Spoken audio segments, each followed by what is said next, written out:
بسم الله الرحمن الرحيم الحمد لله رب العالمين والصلاة والسلام على أشرف المرسلين وعلى آله وصحبه أجمعين أما بعد حواسا خينيا حواسا غغاري نتقبنو حواسا چولي أرجا بيخا حيو نتقبنو إرغان نتسني قبنو إرغان غبابدون گهن ميديان الدنيا تنرتي قبو سياسة بيتي خيست دينجي بيتي خيست akkasuma amantaa islaamaa gaggeessuu keessatti wanni inni qabu wal nama gaafachiisu yeroo arraan tana siyaasni miidiyaan biran jirre da'waan miidiyaan biran jirre diinagdeen miidiyaan biran jirre yoo qaama lafee duudaan qabne yookiin qaama lafee of keessaan qabne yoo jenne wal nama kijibsiisu kanaaf akkuma isinuu beeytanitti gaheen miidiyaan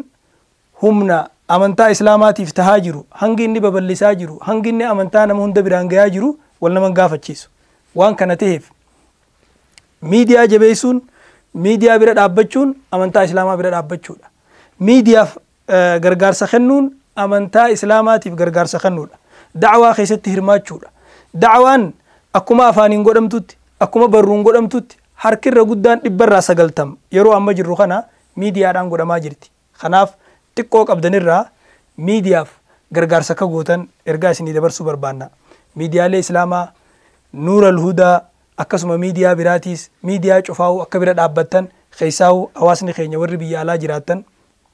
warri yeroo qabdan warri qarshii harkaa qabdan warri maallaqa harkaa qabdan wanni isin hojjechaa jirtan waan laafaadhaa miti akka gaaraatti ol ka'ee mul'ata kanaaf akka jajjabaatanii miidiyaa kana cinaa dhaabbattan akka miidiyaa kana gargaartan isiniin jenna gaheen isin amma dura shoorri isin guddaan isin amma dura taphachaa turtanis waan hangana ja'amuu miti asumaan ergaan nuti isin dabarsuu barbaannu miidiyaan akkuma mobaayila namni ittiin haasa'uuti mobaayilli kaardii birrii namni itti guute hoggaa fixate jecha dhaabbata miidiyaan kamuu humna maallaqaatiin socho'a humna namaa daran humna maallaqaatiin socho'a kanaaf miidiyaa kana bira maallaqaan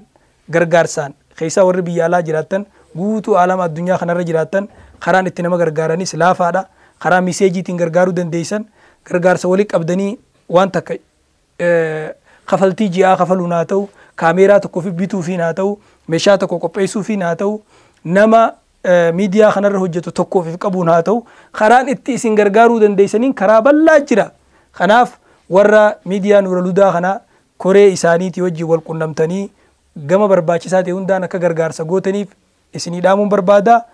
wanni kun qabsoodha qabsoo amantaati akkuma qabsoon siyaasaatis miidiyaatti haajamtutti qabsoon amantaatis miidiyaatti haajamti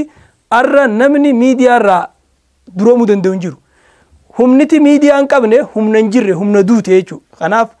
da'waan teenya waa cufaa ol miidiyaatti haajamti durumaanuu amantaan islaamaa mataan isiituu miidiyaadha nabiin keenya alayhi salaatu wassalaam islaamummaan bahaadhiha addunyaa tana walgahuu teessii je karaan isii walgayaa jirtuun karaan isii walgeesseen karaa miidiyaati waan miidiyaan dabru biyya fedherraa waan dabru biyya takkaa halkanii biyya takkaa guyyaa adda fageenyarraa jechuudha biyya halkanii sanirraa waan dabru biyyi guyyaa dhageeffatti biyya guyyaatirraa waan dabru biyya halkanii dhageeffatti kanaaf hawaasa keenya gaggaarii hawaasa keenya arjaa miidiyaa kana bira akka dhaabbattan miidiyaa kana akka jajjabeessitan akka lafee duudaa taataniif akka dhiiga isa sochoosu taatan